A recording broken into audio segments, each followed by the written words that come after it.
Flashback to 1955. Boone's in Nashville polishing hymnals. Elvis is in Memphis polishing hip thrusts. Boone rehearses Bible verses. Elvis rehearses ways to get banned from national TV. Reporters sprint over, desperate to cast the duo as Halo versus Hips. Pat's like, gee, shucks, I just want to sing. Elvis is like, hold my pomade while I rewrite puberty. Spoiler, the press ate it up faster than a Waffle House at 2 a.m. But Boone? He claims he spotted a terrified kid behind those sideburns. Just another soul praying the mic wouldn't squeal. Next, Boone starts covering Little Richard and Fats Domino, smoothing out every raw edge until your grandma can two-step without calling the pastor. Suburban dads rejoice. Critics yell, cultural appropriation. Meanwhile, Elvis leans in, takes notes, and learns two big lessons. 1. Outrage sells. 2. Tight pants really sell. The so-called rivalry? Breached up in a Madison Avenue brain trust, sprinkled with jukebox glitter, served with a side of gossip gravy. Offstage, they're apparently swapping sandwich recipes. Peanut butter and banana for Elvis, mayo and prayer for Boone. June of 1957, at a live TV rehearsal, it is 110 degrees under the bright lights.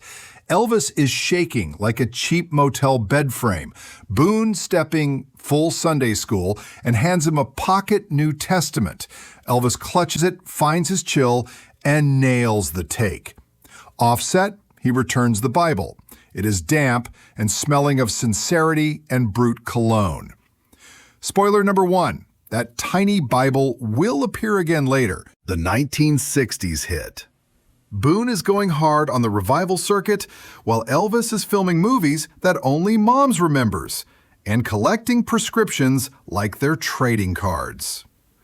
Yet at 2 a.m., Graceland dials Boone's landline. Pat, the king whispers, how do you turn down the noise? Boone answers, try a pew, Elvis promises. Spoiler number 2, he doesn't. August 16, 1977. Pat Boone is at home buttering toast when he hears breaking news on his radio. Elvis, 42, found unresponsive. Official story, cardiac arrest. Boone's translation, OD'd on scripts and solitude. He rushes to the phone, one blinking light. It's a voicemail. Elvis 3 nights earlier asking for, quote, another church talk. Boone panicked and impulsively deletes it. 30 seconds erased, but guilt installed for life. Fast forward to 1997. Pat Boone storms the American Music Awards in black leather, dog collar, covering Metallica like it's Wednesday's youth group karaoke.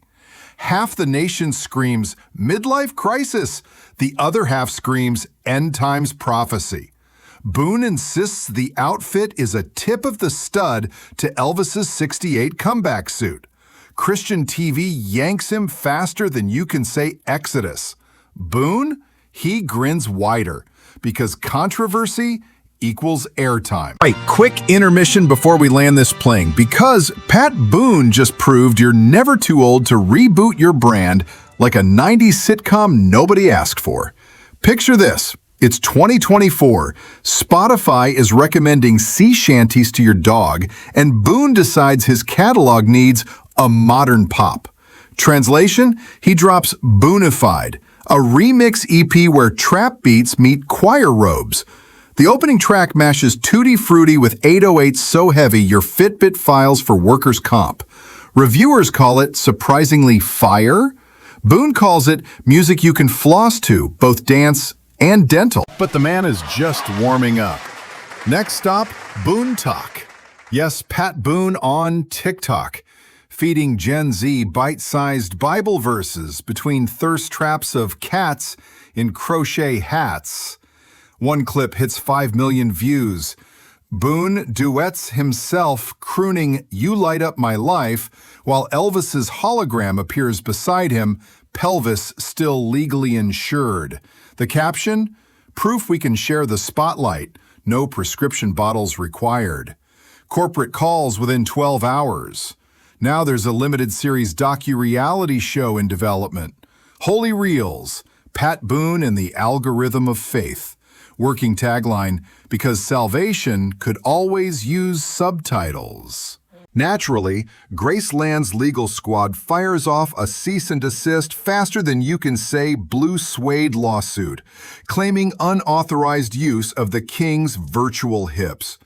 Boone fires back on late night streamer chat, sips chamomile, winks, says, Elvis and I shared a Bible, we can share bandwidth. But seriously, back to reality.